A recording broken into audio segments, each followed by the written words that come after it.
যাবতীয় প্রশংসা সেই মহান আল্লাহ পাকের জন্য, যার অশেষ মেহেরবানিতে শত বাধা বিপত্তি ডিঙ্গিয়ে চড়াই উতরাই পেরিয়ে সিলেট শহরের প্রাণকেন্দ্রে অবস্থিত আত-তাকওয়া আহলে হাদিস জামে মসজিদে আমরা সমবেত হয়েছি জুমার সালাত আদায়ের লক্ষ্যে। এই মসজিদকে ধ্বংস করার জন্য, বিলুপ্ত করার জন্য বহু ষড়যন্ত্র হয়েছে, কোনো ষড়যন্ত্র কার্যকর হয়নি। মহান কারুণিক আল্লাহ পাকের অশেষ মেহেরবানিতে ফালিল্লাহিল হামদু ওয়াল মিন্নাহ। ষড়যন্ত্র এখনও অব্যাহত আছে, কোনো কাজ হবে না, কারণ ইনশাআল্লাহ, কারণ নবী সাল্লাল্লাহু আলাইহি সাল্লাম গ্যারান্টি দিয়েছেন, লা ইয়াদুররুহুম মান খাযালাহুম ওয়া ফি রাওয়ায়াতিন মান খালাফাহুম। যারা বিরোধিতা করবে অথবা বাধা প্রদান করবে, বিরোধিতাকারীর বিরোধিতা, বাধা প্রদানকারীর বাধা তাদেরকে দমাতে পারবে না। অদম্য সাহস ও আগ্রহ নিয়ে আল্লাহ পাকের অশেষ মেহেরবানিতে আমরা এগিয়ে চলেছি। আল্লাহ পাক আমাদেরকে আরও এগিয়ে যাওয়ার তৌফিক দান করুন, আল্লাহুম্মা আমিন। দরুদ ও সালাম বর্ষিত হোক সেই নবী মুহাম্মদুর রাসূলুল্লাহ সাল্লাল্লাহু আলাইহি ওয়াসাল্লামের প্রতি, যিনি তার উম্মতকে কিয়ামত কাল পর্যন্ত আগত যত রকমের সমস্যা আসবে সবগুলি সম্পর্কে সতর্ক করে গেছেন। আজকের আমাদের জুমার খুতবায় সংক্ষিপ্ত আলোচ্য বিষয় যুব সমাজের অবক্ষয়ের কারণসমূহ এবং তা থেকে বাঁচার উপায় বা প্রতিকারসমূহ। অমুসলিম, কাফের, বেদিন, বেঈমান, ইহুদি, নাসারা, মুশরিক, মুরতাদ, নাস্তিক, বেদাতীরা ইসলাম ও মুসলমানকে ধ্বংস করার জন্য সিরেফ আহলে হাদিস জামাতকেই টার্গেট করে থাকে। কেননা মুসলিমদের মধ্যে অন্যান্য জামাত বা অন্যান্য দল যা আছে সব তাদেরই দোসর বা তাদেরই কাছাকাছি। সিরেফ আহলে হাদিস, কোরআন এবং সহিহ সুন্নাহর অনুসারী, তাদেরকেই তারা সঠিক মুসলিম বলে গণ্য করে। আর বাকি যারা আছে তাদেরকে ম্যানেজ করা খুব সহজ, কাজেই তাদের সাথে তাদের খুব একটা সাংঘর্ষিক অবস্থান নেই। সম্মানিত উপস্থিতি, ইসলাম ও মুসলিমকে ধ্বংস করার জন্য অমুসলিমদের অনেকগুলি টার্গেট আছে। প্রথম টার্গেট হলো মুসলিম রমণীকুল। মুসলিম নারীদেরকে যদি বিপদগামী করা যায় তাহলে গোটা সমাজকে ধ্বংস করা সম্ভব। দ্বিতীয় টার্গেট হলো যুব সমাজ। যুব সমাজ হলো জাতির মেরুদণ্ড। যুব সমাজকে যদি ধ্বংস করা যায়, জাতির মেরুদণ্ড ভেঙে দেওয়া সম্ভব। তৃতীয় টার্গেট হলো উলামায়ে কেরাম। উলামায়ে কেরামকে যদি বিপদগামী করা যায়, একজন আলেমের ভুল ফতোয়ায় লক্ষ লক্ষ মানুষ বিপদগামী হতে পারে এবং ক্ষতিগ্রস্ত হতে পারে, এতে কোনো সন্দেহ নেই। আজকে আমাদের আলোচ্য বিষয় যুব সমাজের অবক্ষয়ের কারণ। যুবকদের ভূমিকা অপরিসীম। আল্লাহ পাক মহাগ্রন্থ আল কোরআনুল কারীমে সূরাতুল কাহফের 13 নম্বর আয়াতে বলেন, নাহনু নাকুসু আলাইকা বিনাবাহুম বিল হক ইন্নাহুম ফিতিয়াতুন আমানু বিরাব্বিহিম ওয়াজিদনাহুম হুদা। হে নবী, আপনাকে একটি সত্য ঘটনা তুলে ধরছি। তারা ছিল কতিপয় যুবক, তারা তাদের রবের প্রতি ঈমান এনেছিল আর হেদায়েতের মাত্রা আমি বাড়িয়ে দিয়েছিলাম। সূরাতুল কাহফের যেই আসহাবে কাহফের কতিপয় যুবক যারা ঈমান এনেছিলেন, সম্রাট দাকিয়ানুসের তদানীন্তনকালের সমসাময়িক ফিতনা থেকে বাঁচার জন্য তারা রাতের অন্ধকারে হিজরত করে পাহাড়ের গুহায় আত্মগোপন করেছিলেন। তারা ছিলেন কতিপয় যুবক। যুবকদের দ্বারা যেমন ক্ষতি সাধন হয়, যুবকদের দ্বারা দিনের কাজও সেরকম হয়। অন্য আয়াতে আল্লাহ পাক বলেন, ক্বালু মান ফাআলা হাযা বিআলিহাতিনা ক্বালু সামি'না ফাতান ইয়াযকুরুহুম ইউকালু লাহু ইব্রাহিম।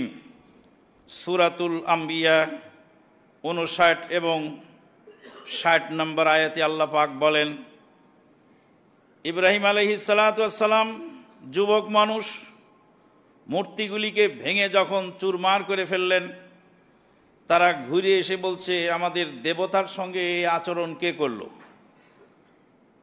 তারা বলাবলি করছিলেন যে একজন যুবক আছে, তার কাছে শুনেছি এই দেবদেবী সম্পর্কে সে আলোচনা করতেছিল, হয়তোবা সেই করেছে। তো ইব্রাহিম আলাইহিস সালাতু ওয়াস সালামের নাম উল্লেখ করে আল্লাহ পাক বলছেন একজন যুবক ছিল, সেই যুবক এই দেবদেবী সম্পর্কে আলোচনা করছিল। যুবকদের দ্বারা অনেক কাজ হয়। আজকেও কোরআন এবং সুন্নাহর এই দাওয়াত বেগবান হচ্ছে অসংখ্য যুবকদের মাধ্যমে। আমরা আমাদের ভাইদেরকে অনুরোধ করেছি যে তাওহীদের দাওয়াত আলেম ওলামার কাছে আপনারা প্রথমে নিবেন না, কারণ তাদের অহংকার বেশি। আপনি যাই যখন বলবেন যে এই যে হাদিস আছে এখানে, এই তুই হাদিসের কি জানিস, এই তোর দাড়ি নেই কেন, এই তুমি শার্ট প্যান্ট পরেছ, ইসলামের কথা বলো কেন, মাদ্রাসায় পড়েছ, মুফতি হয়েছ। মানে অহংকারের কারণে তারা হক গ্রহণ করতে পারে না। আর এক শ্রেণী হলো বৃদ্ধ মানুষ। বৃদ্ধ মানুষকে অনেক বৃদ্ধ মানুষের ভালো কথা বলে রেগে যায়।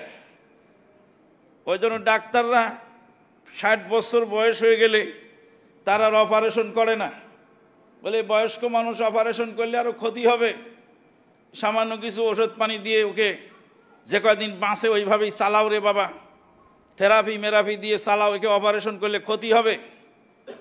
বয়স্ক মানুষকে বুঝাতে যাবেন, ভেঙে বলবে এরা 80 বছর যাবত ইবাদত করলাম, আর তোর কাছে আজকে নতুন করে শিখতে হবে। কিন্তু এই দাওয়াতটা যুবকরা গ্রহণ করে বেশি। আর ইহুদি নাসারার টার্গেট হলো যুবকদের। নবী সাল্লাল্লাহু আলাইহি ওয়াসাল্লাম বলেন, লা তাজুলু কদামা আবদিন ইয়াউমাল কিয়ামাহ হাত্তা ইউসআলা আন আরবাইন, আন উমরিহি ফীমা আফনাহু ওয়া আন শাবাবিহি ফীমা আবলাহু। কিয়ামতের ময়দানে 4টি বিষয়ে প্রশ্নের উত্তর না দেওয়া পর্যন্ত আদম সন্তান, আল্লাহর বান্দা নড়াচড়া করতে পারবে না। আন উমরিহি ফীমা আফনাহু, তার জীবন সম্পর্কে জিজ্ঞেস করা হবে, জীবনটা কোন পথে ব্যয় হয়েছে।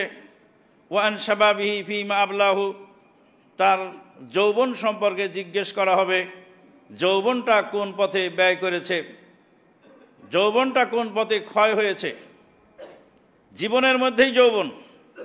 কিন্তু আল্লাহ পাক দ্বিতীয় প্রশ্ন আরেকটি করলেন, আন শাবাবিহি ফীমা আবলাহু, জীবনের যতটা অধ্যায় আছে সবচেয়ে বড় অধ্যায় হলো তার যৌবনকাল।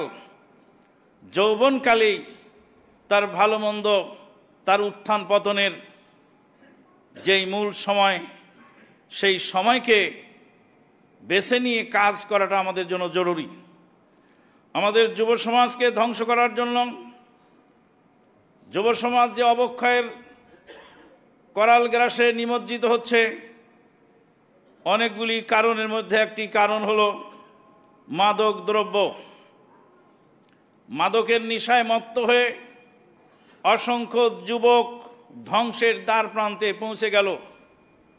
আপনারা দেখেছেন, শুনেছেন খবরে, গাজীপুরের একজন বৃদ্ধ পিতা ঈদের কয়েকদিন আগে তার কলিজার টুকরার নয়নের পুতুলি সন্তান, তার রক্তে গড়া সন্তান, তার নারী ছেঁড়া ধন নিজ হাতে সাহারির পূর্ব মুহূর্তে কুড়াল দিয়ে কুপিয়ে হত্যা করলেন। কেন? এই ছেলেটি অল্প বয়সে ঝরে গেল। ছেলেটাকে কুপিয়ে হত্যা করার পরে ছেলেটা যখন করুণ আর্তনাদ করে বলছিলেন, বাবা আমি আর কোনোদিন তোমার কাছে মাদকের টাকা চাবো না, তোমাদেরকে নির্যাতন করব না, আমাকে ছেড়ে দাও, তখন বাবার মনের ভিতরে পিতৃস্নেহ এমনভাবে জেগে উঠল, সেই মুমূর্ষু সন্তানকে বুকে জড়িয়ে ধরে বলল, বাজান বাবা তোকে ছাড়া আমি জেলখানায় একা কি করে থাকব। কলিজার ধনকে এইভাবে কুপিয়ে হত্যা করলেন কেন? মাদকের করাল গ্রাসে নীল সবলে। পৃথিবীর বুকে সবচেয়ে বড় নির্লজ্জ বেহায়া কোম্পানি হলো মাদক কোম্পানি। জাতিকে ক্ষতি করে, জাতিকে ধ্বংস করে। পৃথিবীর কোনো কোম্পানি তার প্রোডাক্টের গায়ে দুর্নাম লেখে না, কিন্তু এই মাদক, নেশাদার দ্রব্য, সিগারেট, বিড়ি, এই কোম্পানির মালিকেরা তাদের প্রোডাক্টের গায়ে লিখে দেয় ধূমপান মরণ ডেকে আনে। যেই জিনিস মরণ ডেকে আনে, যেটা মরণ সবল, সেই ব্যবসা তুমি কেন করলে? দুটা পয়সার লোভে গোটা জাতিকে যে ধ্বংস করছো, হাজার হাজার যুবক এইভাবে অল্প বয়সে ঝরে যাচ্ছে, মায়ের কোল খালি হচ্ছে, বাবার বুকে আহাজারি চালু হচ্ছে, শুধু এই মাদকের কারণে। আল্লাহ পাক বলছেন, আউযু বিল্লাহি মিনাশ শাইতানির রাজিম, ইয়া আইয়ুহাল্লাযীনা আমানু ইন্নামাল খামরু ওয়াল মাইসিরু ওয়াল আনসাব ইন্নামাল খামরু ওয়াল মাইসিরু ওয়াল আনসাবু ওয়াল আজলামু রিজসুম মিন আমালিশ শাইতান ফাজতানিবুহু লাআল্লাকুম তুফলিহুন। আল্লাহ পাক বলছেন, ওহে ঈমানদার বান্দাবান্দিগণ, কেবলমাত্র মাদক দ্রব্য খামর, খামর শব্দের অর্থ মা ইউখাম্মিরুল উকুল, যা মানুষের বিবেককে ঢেকে ফেলে। ওয়ামিনহুল খিমার, নারীদের ওড়নাকে খিমার বলা হয়, লিআন্নাহু ইউখাম্মিরুল রাস, মহিলাদের মাথা ঢাকে ওড়না দিয়ে, এই ওড়নাকে খেমার বলা হয়। খামর শব্দের অর্থ হলো ঢেকে ফেলা, যা বিবেককে ঢেকে ফেলে, তার নাম হলো মাদক দ্রব্য। ওয়াল আনসাব, আনসাব হলো বেদি। এখন আমাদের দেশে বেদির অভাব নেই। 1 কোটি টাকা খরচ করে রাজশাহী ইউনিভার্সিটিতে একটা শহীদ মিনার বানানো হলো। ঢাকা ইউনিভার্সিটি সহ গোটা বাংলাদেশের সমস্ত শিক্ষা প্রতিষ্ঠানে বেদির অভাব নেই। রাস্তাঘাটে যেখানে সেখানে মূর্তি তৈরি হচ্ছে। ঢাকা ইউনিভার্সিটি রবি ঠাকুর করেছিল বিরোধিতা, আর স্যার সলিমুল্লাহ তিনি এই ঢাকা ইউনিভার্সিটিতে জায়গা দান করেছিলেন। সেই ইউনিভার্সিটিতে সব কাজ চলে, কিন্তু ইস্তেসকার সালাত চলবে না। সব কাজ চলবে, ইফতার মাহফিল চলবে না। সব কাজ চলবে, কিন্তু সেখানে কোরআন তালিম চলবে না। আমরা আগেও বলেছি, এখনো বলছি, আমরা সরকারের ক্ষমতা নিয়ে লড়াই করতে আসি নেই। তোমার চেয়ার তুমি দখল করে থাকো, আজীবন থাকো, তোমরা বংশ পরস্পরায় থাকো, আমাদের কোনো আপত্তি নেই। কারণ এই ক্ষমতার কুর্সি আমরা দখল করার জন্য তোমাদের সাথে হিসিং করতে রাজি নই। তবে এ কথা চির সত্য, সাপ নিয়ে যদি খেলো তাহলে এদেশে পালাবার জায়গা এক সময় থাকবে না। মুসলমানদের ইমান ও আকীদা নিয়ে সিনিমিনি খেলবা, সব কিছু চলবে, অথচ সেখানে ইসলামের কাজ চলবে না, সেখানে বাধা। এত অ্যালার্জি কেন? ফরিদপুরে মুসলিম যুবকদেরকে পিটিয়ে হত্যা করেছে কারা? অবিলম্বে তার তদন্তের দাবি জানাচ্ছি। দোষীদেরকে উপযুক্ত শাস্তির আওতায় না আনলে যে কোনো পরিস্থিতির জন্য যারা দায়িত্বশীল আছেন তারাই দায়ভার গ্রহণ করবেন, এতে কোনো সন্দেহ নাই। আমরা পরিস্থিতি খারাপ করতে যাব না, ভাঙচুর, অবরোধ এগুলি আমরা করি না, এগুলিকে জায়েজ মনে করি না। তবে কেউ যদি করে এগুলি, তো বুঝবো যে দায়িত্বশীলের দায়িত্বহীনতার অভাবে এগুলি হয়েছে। বলছিলাম বেদির কথা, ইন্নামাল খামরু ওয়াল মাইসিরু ওয়াল আনসাব। বেদি, মাইসের মানে জুয়া, যেসব খেলার মধ্যে হার জিত আছে সব জুয়া, চাই কাতার বিশ্বকাপ হোক আর চাই অন্য কোনো দেশ হোক, যে সমস্ত খেলার মধ্যে হার জিত আছে, টাকার লটারি আছে, সেগুলি সব জুয়া। তারপর আল্লাহ পাক বলছেন ইন্নামাল খামরু ওয়াল মাইসিরু ওয়াল আজলাম ওয়াল আনসাব ওয়াল আজলাম। আজলাম মানে লটারি। লটারি জাতির মধ্যে এমনভাবে ঢুকেছে যেটা আইসক্রিম বেচাওয়ালার কাছেও লটারি আছে। আবার একটা কিছু কিনছেন দোকান থেকে 10 টাকার জিনিস, ওর মধ্যে আবার লটারি আছে। দেখেন তো, খুলে দেখেন ভাগ্যে কি আছে আপনার। এইভাবে লটারি প্রত্যেকটা জায়গায় ঢুকাই দিয়েছে। সম্মানিত উপস্থিতি, আল্লাহ পাক বলছেন ইন্নামাশ শাইতানু আইয়ুকিয়া বাইনাকুমুল আদাওয়াত ওয়াল বাগদা ফিল খামরি ওয়াল মাইসির। মাদক দ্রব্যের মাধ্যমে এবং জুয়ার মাধ্যমে তোমাদের মাঝে শত্রুতার সৃষ্টি করতে চায় শয়তান। ওয়ায়াসুদ্দাকুম আন যিকরিল্লাহি ওয়া আনিস সালাত, আর আল্লাহর জিকির থেকে আর সালাত থেকে তোমাদেরকে বিরত রাখার চেষ্টা করে। রাসূলুল্লাহ সাল্লাল্লাহু আলাইহি ওয়াসাল্লাম বলেন কুল্লু মুসকিরিন খামরুন ওয়া কুল্লু মুসকিরিন হারাম। সহিহ মুসলিম 1248 নম্বর হাদিসে নবী সাল্লাল্লাহু আলাইহি ওয়াসাল্লাম বলছেন প্রত্যেক নিশাদার দ্রব্যই মদ। আমার ভাই রুহুল আমিন, কুল্লু মুসকিরিন খামরুন, জেনারেল শিক্ষিত লোক তো একদিকে, আর একদিকে হলো উনি মুর্শিদাবাদের লোক। তো মুর্শিদাবাদের লোক সিনকে শিন বলে, উচ্চারণে এটা একটু সমস্যা সৃষ্টি হয়। মুর্শিদাবাদের লোক সিনকে শিন বলে, তো এখন ওখানে উচ্চারণ করতে গিয়ে একটু সমস্যা হয়েছে। আর এই নিয়ে দেশব্যাপী তথাকথিত মুফতি মহোদয় এবং তার দোসরেরা ট্রোল করা শুরু করেছে। মরার পরে তুমি বুঝতে পারবা একজন জেনারেল শিক্ষিত লোক, তার উচ্চারণের সমস্যা। উচ্চারণের সমস্যা হওয়ার কারণে কি জর্দা হালাল হয়ে গেল? উচ্চারণের সমস্যা হওয়ার কারণে কি জর্দা হালাল হলো? আমি বললাম মদ হারাম, আর আপনি বললেন কি যে আপনার কোরআন তেলাওয়াত অশুদ্ধ। তার মানে কি এটা কোনো জবাব? এটা কোনো জবাব? আমি বললাম মদ হারাম, আর আপনি বলেন কোরআন তেলাওয়াত অশুদ্ধ।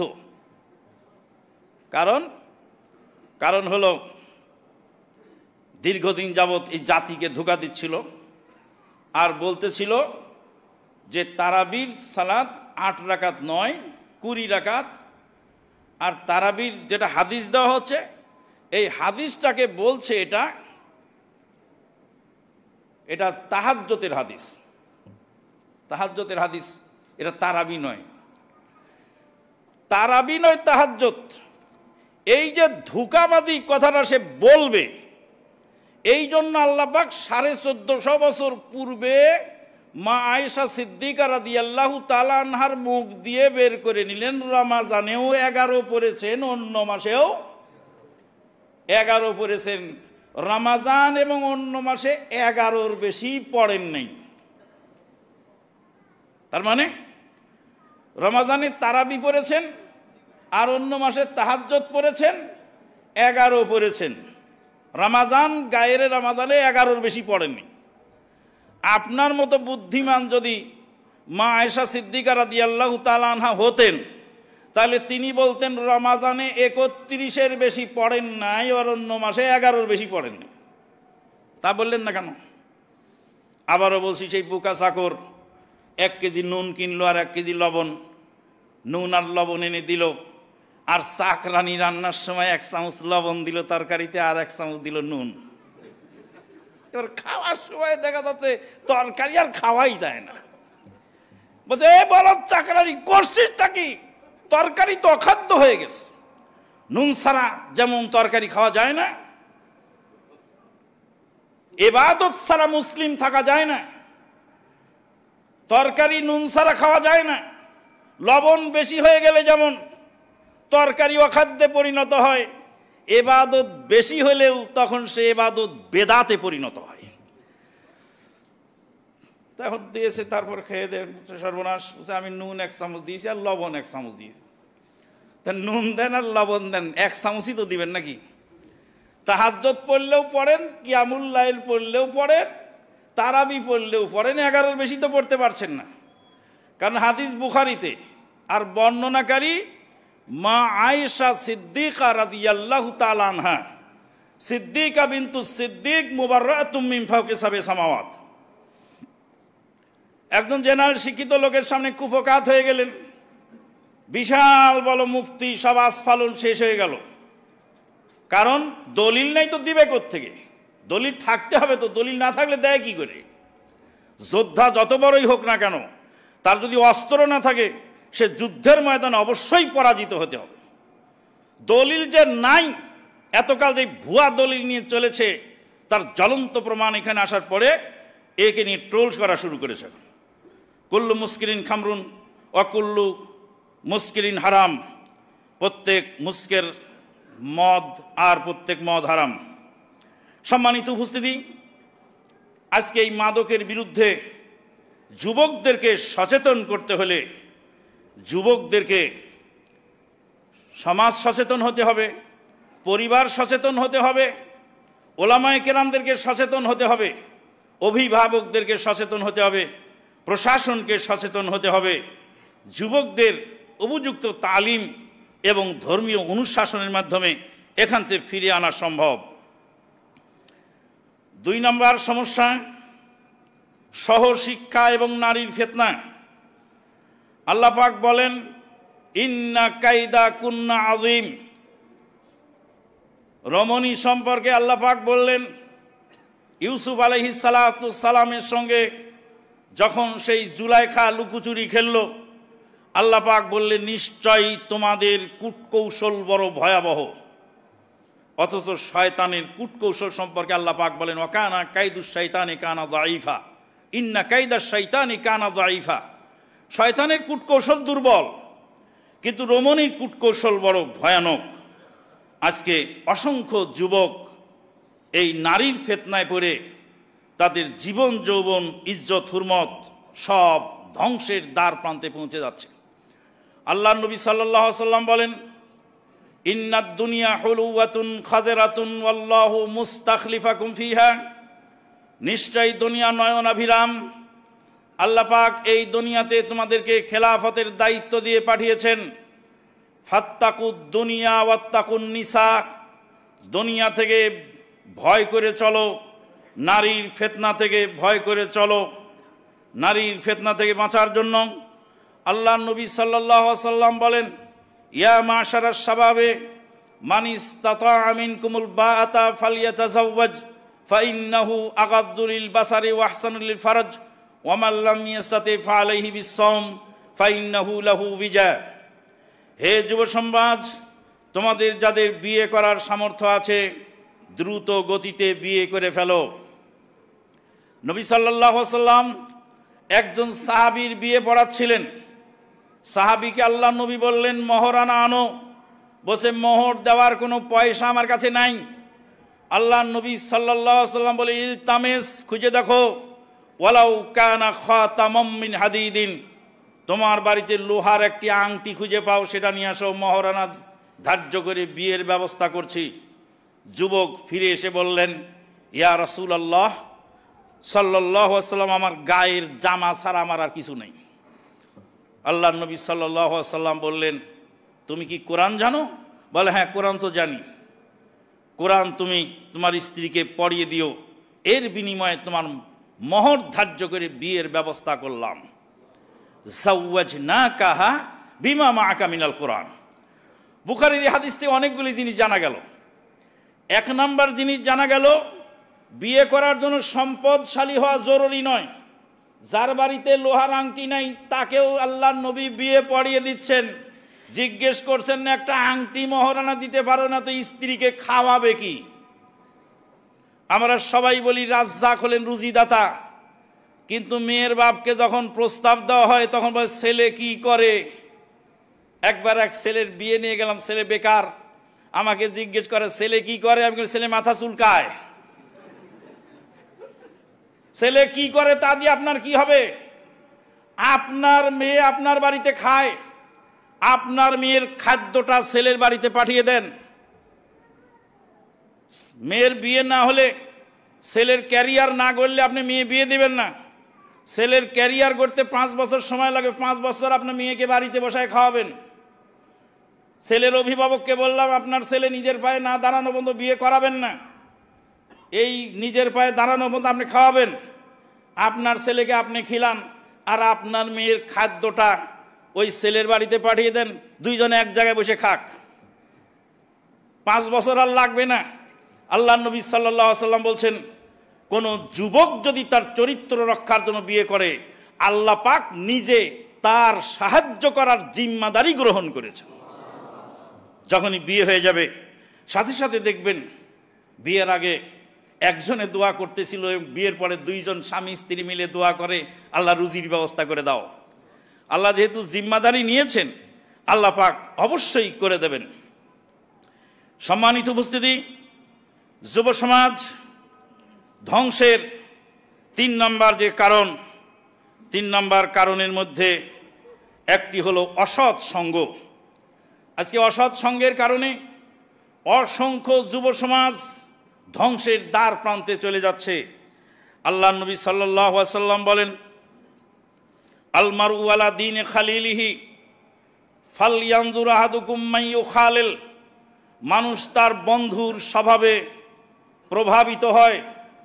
বন্ধু নির্বাচন করার আগে সে দেখে নিবে তার বন্ধু কেমন হয়। আল্লাহ নবী সাল্লাল্লাহু আলাইহি ওয়াসাল্লাম বলেন, সৎসঙ্গে বাস করার দৃষ্টান্ত হলো আতরালার সঙ্গে বাস করা, আর অসৎ সঙ্গে বাস করার দৃষ্টান্ত হলো কামারের পাশে বসা। কামারের পাশে বসলে 3 ক্ষতির 1 ক্ষতি হবেই হবে। হয় অগ্নিস্ফুলিঙ্গ এসে পুরি ছাই কাপড় পুড়িয়ে দিবে, অথবা ছাই উড়ে গায়ে পড়বে, অথবা হাঁফড়ের ধোঁয়া তার চোখে মুখে লেগে সে ক্ষতিগ্রস্ত হবে। আতরালার সাথে বসলে 3 লাভের একটা লাভ হবেই হবে। হয় আতর সে খরিদ করে নেবে, অথবা আতর তাকে গিফট করবে, অথবা আতরের ঘ্রাণ সে ফ্রিতেই পেয়ে যাবে আতরালার সঙ্গে বসার কারণে। জাহান্নামের মধ্যে সবচেয়ে বড় ভয়াবহ পরিস্থিতি হবে, সেখানে বন্ধু বান্ধবের মধ্যে ঝগড়া ফাসাদ শুরু হবে। আউযু বিল্লাহি মিনাশ শাইতানির রাজিম। কুল্লামা দাখালাত উম্মাতুন লানাত উখরাহা লানাত উখতাহা হাত্তা ইযা দারাকু ফিহা জামিআন ক্বালাত উলাহুম লিউখরাহুম রব্বানা হাউলাই আযাল্লুনা ফাতিহিম আযাবান যিফাম মিনান নার। সেদিন বলবে যে আমি তো মাদক দ্রব্য কিছু চিনতাম না, আমি তো হিরোইন কি জিনিস জীবনে শুনিও নাই দেখিও নাই, এইসব বন্ধু বান্ধবরা আমাকে শিখিয়েছে, আল্লাহ তাদেরকে ডবল শাস্তি দাও। ক্বালা কারিনুহু রব্বানা মা আতগাইতুহু ওয়ালাকিন কানা ফি দালালিন বাঈদ ক্বালা লা তাখতাসিমু লাদাইয়া ওয়া ক্বাদ কদ্দামতু ইলাইকুম বিল ওয়াঈদ মা ইউবাদদালুল কাওলু লাদাইয়া ওয়া মা আনা বিযাল্লামিন লিল আবিদ। বন্ধু জবাব দিয়ে বলবে, মা আতগাইতুহু, আমি ওকে পথভ্রষ্ট করি নাই, সে নিজেই ছিল দুরন্ত পর্যায়ের ভ্রষ্টতার মধ্যে। সম্মানিত উপস্থিতি, সৎসঙ্গী বাস করার কারণে একটা কুকুরের নাম, কুকুরের কথা আল্লাহ কোরআনে উল্লেখ করেছেন। আউযু বিল্লাহি মিনাশ শাইতানির রাজিম। ওয়া কালবুহুম বাসিতুন যিরাইহি বিল ওয়াসিদ লাবিত্তালা'তা আলাইহিম লাওয়াল্লাইতা মিনহুম ফিরারা ওয়ালামুলিতা মিনহুম রুবা। আল্লাহ পাক বললেন, যেই সেই যুবকেরা, আসহাবে কাহাবের যুবক, তারা যখন হিজরত করে চলে যাচ্ছে, তাদের কুত্তাটাও তাদের মহব্বতে তার সাথে যাচ্ছে। কুত্তা কুকুর একটা নিকৃষ্ট প্রাণী, সেই কুকুরটাও সেই যুবকদেরকে ভালোবেসে হিজরতের সফর সঙ্গী হয়ে কুত্তাও চলে গেল তাদের সাথে। আল্লাহ পাক বলছেন ওয়া কালবুহুম বাসিতুন যিরাইহি বিল ওয়াসিদ, কুকুর তখন তার দুই ডানা মেলে গর্তের মুখের মধ্যে চোখ খুলে ঘুমিয়ে গেল। লাবিত্তালাতা আলাইহিম লাওয়াল্লাইতা মিনহুম ফিরারা ওয়ালা মুলিতা মিনহুম রুবা। কুত্তার কথাটা আল্লাহ কোরআনে বললেন। কেন বললেন? ভালো মানুষকে ভালোবেসেছিল, ভালো মানুষের সঙ্গে হিজরতের সফর সঙ্গী হওয়ার কারণে কুকুরের কথাটাও আল্লাহ পাক কোরআনে উল্লেখ করলেন। মানুষ যদি ভালো মানুষের সাথে চলে, দুনিয়াতেও সে সম্মানিত হয় আর পরকালেও সে সম্মানিত হয়। সম্মানিত যুব সমাজ এবং আমাদের অভিভাবক সমূহ যারা আপনারা আছেন, আপনার ছেলে কোথায় চলে, আপনার মেয়ে কোথায় চলে, আপনার ছেলের ফ্রেন্ড লিস্টে কে কে আছে, আপনার মেয়ের ফ্রেন্ড লিস্টে কে কে আছে, আপনার বাড়িতে কে আসে যায়, আপনার ছেলে মেয়ে কাদের সাথে চলাফেরা করে, এগুলি তদন্ত করার দায়িত্ব আপনাদের। যুব সমাজকে ধ্বংস করার চতুর্থ নম্বর যে উপকরণ তা হলো ইন্টারনেট। ইন্টারনেটের করাল গ্রাসে, ইন্টারনেটের নগ্ন থাবায় আজকে আস্তিক নাস্তিক বহু রকমের মানুষ ইন্টারনেটে বেরিয়েছে। ওলামায়ে সু, ওলামায়ে হক, উলামায়ে হকের দাওয়াত যেমন ইন্টারনেটে পাওয়া যায়, উলামায়ে সুয়ের ভেজাল এর মধ্যে পাওয়া যাচ্ছে, যার ফলশ্রুতিতে অসংখ্য যুবক ক্ষতিগ্রস্ত হচ্ছে। কাম নেই কাজ নেই, সজল রোশানের সাথে ঝগড়ায় লিপ্ত হয়ে গেল একজন যুবক। আরে সজল রোশান এবং তার দোসররা হলো পাক্কা বেঈমান। আল্লাহ পাক বলেন ওয়ারিদ আনিল মুশরিকিন, মুশরিকদেরকে এড়িয়ে চলো, বেঈমানদেরকে এড়িয়ে চলো। ওয়াইজা খাতাবাহুমুল জাহিলুনা ক্বালু সালামা, জাহেলদেরকে এড়িয়ে চলো। বলবেন আমি ওকে যুক্তি দিতেই ফিরে আনতে পারি, পারবেন না আপনি। শ্রী চৈতন্যের সাথে বাহাস করতে গেছিল মুন্সি আব্দুল্লাহ, শ্রী চৈতন্যের যুক্তির সামনে সে হেরে গিয়ে সে বৈষ্ণব ধর্ম গ্রহণ করে তার নাম হয়ে গেল জবনহরি দাস। আপনি যাবেন সজল রোশনের মতো এই যুক্তিবাদী মিথ্যাবাদীকে হেদায়েত করতে? না, আপনাকে গারদ করে ছাড়বে। অতএব তাদেরকে এড়িয়ে চলাটা জরুরি। অসুস্থ রাজনীতি, অসুস্থ রাজনীতির যে ভয়াবহতা আর বলার অপেক্ষা রাখে না, আপনারা ভালো করে জানেন। ছেলে যাচ্ছে লেখাপড়া করতে, মায়ের কলিজার টুকরা লাশ হয়ে ফিরে আসছে, লাশ হয়ে ফিরে আসছে। সেই যে বুয়েটের মেধাবী ছাত্রটি মারা গেল, আবরার ফাহাদ, এক আবরারের হত্যার দায়ে 25 জন আবরারের ফাঁসির অর্ডার হলো। 20 জন আবরারের ফাঁসির অর্ডার হলো। এক আবরারের হত্যার দায়ে 20 জন আবরারের ফাঁসির অর্ডার হলো, আর 5 জনের হলো যাবজ্জীবন। আবরার ছিল মেধাবী ছাত্র, আবরারকে যারা হত্যা করেছে তারাও মেধাবী। কোটি কোটি টাকা জাতীয় রাজস্ব খেয়ে, বাপের অর্থ সম্পদ খেয়ে তারা বুয়েটে চান্স পেয়েছিল। তারা ভবিষ্যতে দেশে ইঞ্জিনিয়ার মেধাবী ছাত্র, তাদেরকে রাজনীতিতে ঢুকালো কারা, তাদেরকে সন্ত্রাসী বানালো কারা, তাদেরকে হত্যাকারী বানালো কারা, তারা আজও ধরা ছোঁয়ার বাইরে রয়ে গেল। যারা তাদেরকে এই বস্তা বস্তা রাজনীতি শিখে, তাদের ছেলেরা থাকে বিদেশে, আর মুসলমান মায়ের সন্তানকে রাস্তায় ফেলে দিয়ে তাদের লাশের উপর দিয়ে ভর করে তারা মন্ত্রী মিনিস্টার হয়, তাদেরকে ধিক শতবার ধিক। এই সমস্ত রাজনীতি যদি যুবক পরিহার করতে না পারো, তাহলে ইহকাল ধ্বংস হবে, পরকাল ধ্বংস হবে। ওয়া আখিরু দাওয়ানা আনিল হামদুলিল্লাহি রাব্বিল আলামিন। মাগরিব বাদ দার্স আছে, সেখানে যদি প্রসঙ্গে কিছু আসে পরিশিষ্ট আলোচনা করা হবে। সুবহানাকা আল্লাহুম্মা ওয়া বিহামদিক আশহাদু আল্লা ইলাহা ইল্লা আনতা আস্তাগফিরুকা ওয়া আতুবু ইলাইক।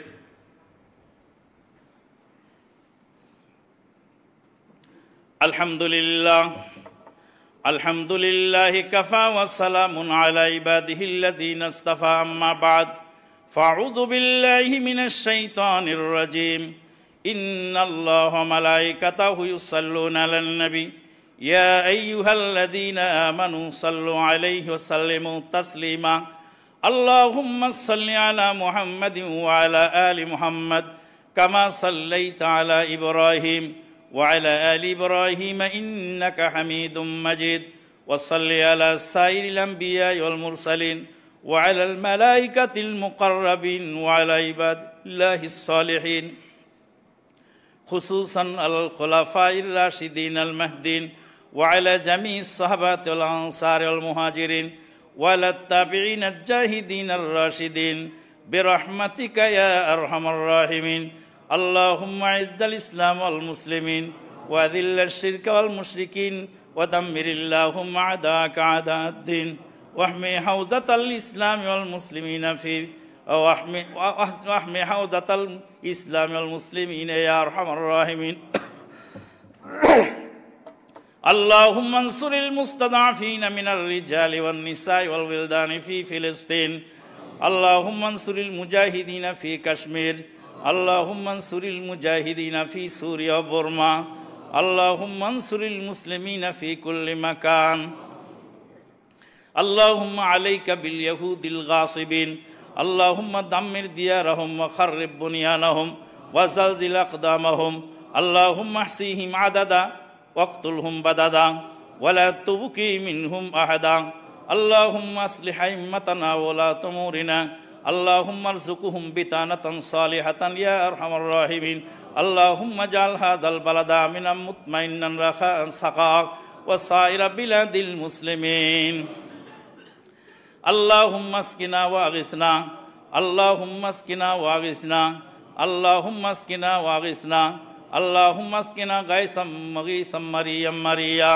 اللهم اسقنا غيثا مغيثا مريا مريا اللهم اسقنا واغثنا ولا تجعلنا من القانتين ربنا تقبل منا إنك أنت السميع العليم وتب علينا إنك أنت التواب الرحيم سبحان ربك رب العزة عما يصفون وسلام على المرسلين والحمد لله رب العالمين